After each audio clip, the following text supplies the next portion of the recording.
cracking, everybody? Welcome back to the channel. New video. Today, we're going to talk about dangerous conversations in prison, or how maybe a better way to put it is in prison in California. You're not gonna. Well, again, we got to break it into where the compartment it belongs in. As a Southern raza in California, conversations are very rarely going to be frivolous. When you speak, depending on the topic you're speaking on, you better be speaking to the right person and know who you're speaking to, right? One of the things we'll talk about today is a story that I told a few years back. I'm going to retell it again today because I'm sure a lot of people won't find the video because I don't even remember the name of it. But basically, here it is. So I've mentioned before that in several places during my prison term, I held positions of authority, right? And I always say that whatever position of authority I had, I was still a nobody in prison. And somebody in the comment section the other day said, how could you say when you had authority, you had the bag, and you had money, that you were a nobody? Because that's the case. You got to understand, in prison, if you still have someone else that you have to report to and answer to, you have a lot of responsibility, you have a lot of headache, but you are nobody. You're just as good as the guy next to you. You just got a little bit more influence. Well, maybe a lot more. But at the end of the day, you're still the same as somebody that just came in. You just have more game, more authority, a whole lot of headaches, but you're equal to that man, right? That's just the way it is when you're from down south. Now, that in mind, let's just start with the story. So, I was in New Folsom. This time I was on C facility, right? And there was a guy there, and he was always complaining, man. Always complaining. Everything made this guy upset. Everything bothered him. I liked the dude, though. I used to laugh at him. I used to make fun of him. But he had a C number. Right, so a C number is an old number. I think he picked up his number like around 1983. So, he has to be held accountable to his CDC number and the knowledge and the awareness that he should have when having conversations. So one day there was a lot of stuff going on, and I was on the yard crew, and this guy worked in the kitchen, and it was in between yards. And I'm sitting at the table, and I'm just waiting for Yard to come out. And he comes out from the chow hall that he worked in. Boom. He comes over, and he sits down with me. And he goes on to talk for about a good 20, 30 minutes maybe. Maybe about 20 minutes, right? About how the Juras are fucking scandalous. How I think it was like the lunches, they were tripping on lunches. But he went on this whole entire thing about how Juras needed to start getting whacked. We needed to start that Juras needed to start getting hit so that they remember and they respect who's on the yard and how the program runs and all this fellow, right? So I'm listening to him.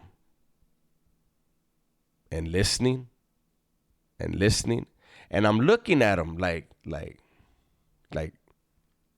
you really having this conversation? I'm not telling him, but I'm like, in my head, like, you're really having this conversation with me right now. So finally I said, look, because I had enough of it, right? And I said, look, so what from what you're telling me, basically is tomorrow you're gonna come out here and you're gonna whack a Jura. Right? And he was like, huh? And I said, nah, homie, like, you got a lot on your chest. You got a lot of, animosity towards these juras, and they're doing you dirty. So on a personal level, you're gonna set an example, and you're gonna set a tone, and you're gonna let everybody know. You're gonna let all the juras know that they need to respect you, and whoever we are here, and this is what I'm getting out of your conversation. And he's like, homie, I was just having a conversation. I said, yeah, but I'm on the mesa. You brought a serious issue to the mesa right now. And so I'll talk to the other meseros, and I'll let them know that tomorrow we're going to be going on lockdown because you feel like there's something that you need to do, and you're going to set an example basically to represent for the raza, and you're going to put a demo down. And he backpedaled. He couldn't backpedal fast enough.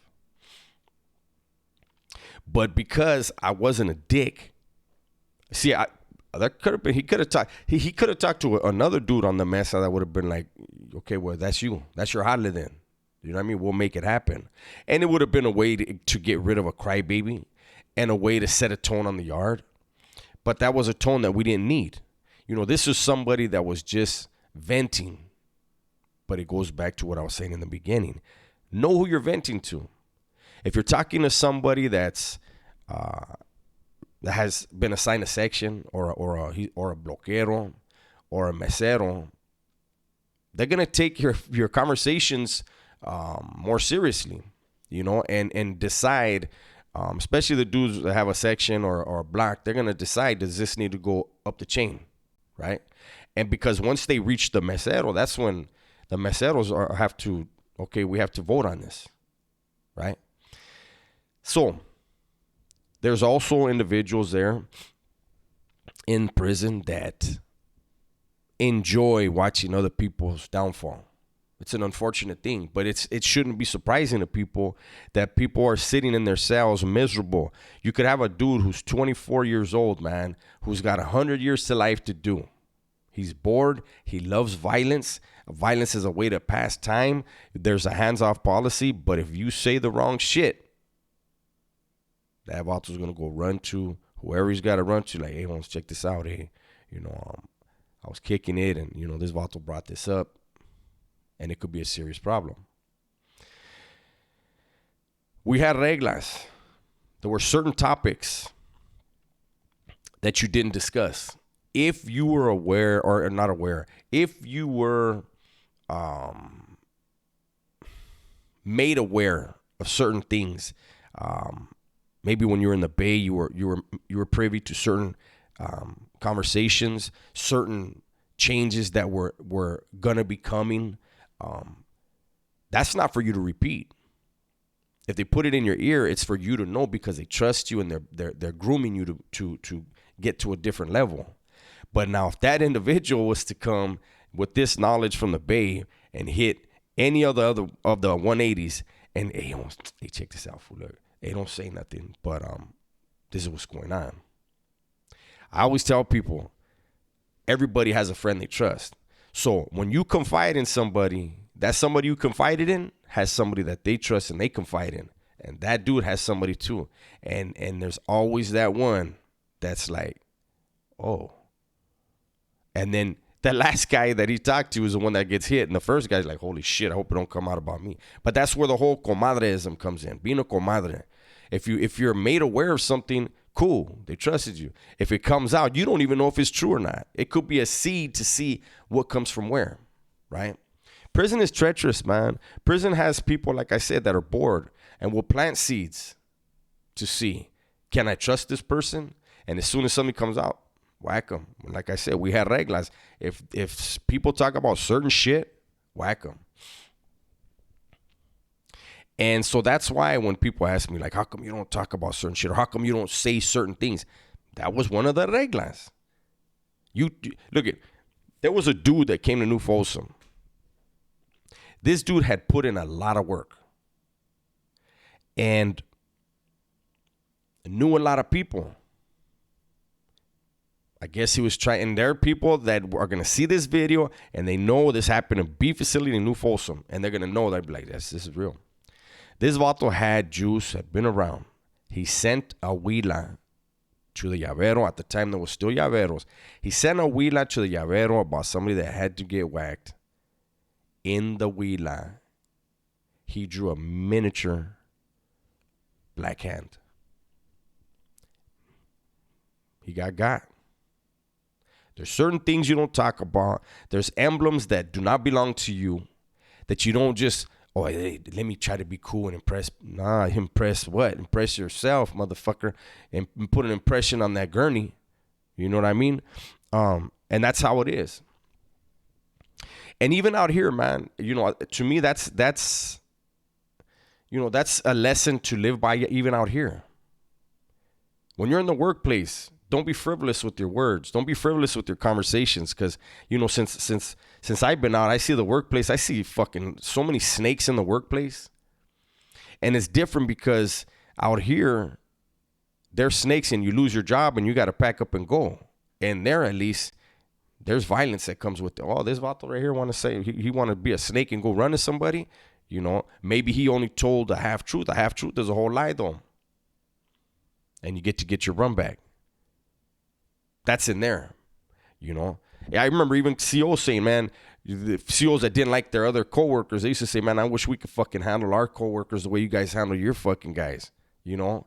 They used to want to fight in the parking lot and all that, and they couldn't because the guy they don't like is going to tell on them. They lose their job. But anyways, that's my video for the day. Hopefully you guys enjoyed it. Everybody, please be safe, be smart, and tell the ones you love that you love them. I'm out.